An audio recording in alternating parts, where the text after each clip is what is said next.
Družina iz Ljubljane se na razpise za neprofitna stanovanja prijavlja že od leta 2004. Nazadnje je vlogo za pridobitev stanovanja oddala lani, že petič.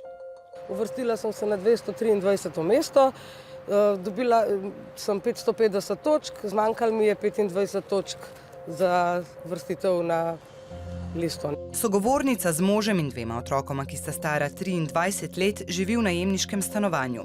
Skupni mesečni prihodek družine ni višji od 2130 evrov, s čimer se uvršajo na listo A. Dobila sem 30 točk samo za enega otroka, ki je mladoleten. Imam pa še enega otroka, ki je polnoleten in študira, živi z nami, ampak nisem dobila tistih 30 točk še za njo.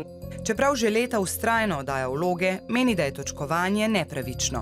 Če si bolj izobrazen, dobiš več točk, ne? Potem tudi imajo glede na invalidnost, bolezni otrok, naprimer, dobiš tudi več točk. Jaz mislim, da bi tukaj majčkeno mogli eno drugo listo za take stvari, ne? Da ne bi mogli nas vse v isti koš metati, naprimer, ne?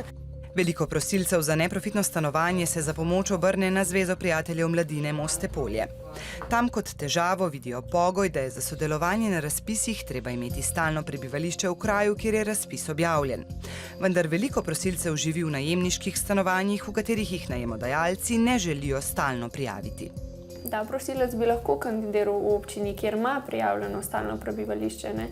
Ampak potem je pa problem, če tam dobijo stanovanje. Nekdo, ki je končno najde službo, po 3 letih iskanja, ki ima pač otrok tukaj šolo, prijatelje, vse, ne more kar vsega pustiti, pa se preseliti na drug konec Slovenije. Eno od meril pri točkovanju je tudi vlaga, a se ta upošteva samo, če izvira iz gradbene strukture stanovanja, ne pa, če je posledica uporabe stanovanja.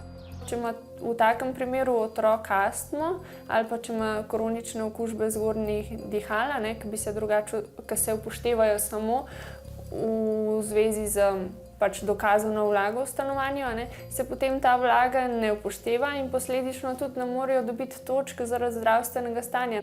Pri pridobivanju točk šteje tudi izobrazba. Višja prinese večje število točk.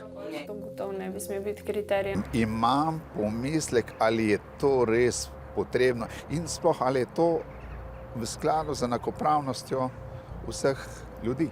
Imamo veliko primerov, ko po našem mnenju bi bilo res treba rešiti njihovo stanovanjsko problematiko, rešiti je ne morejo drugače kot z neprofitnimi stanovanji, ker so, recimo tudi družine z otroki, potem družine z, otroki s posebnimi potrebami ali pa z duševnimi težavami so zelo nezaželene med najemodajalci, recimo, ne.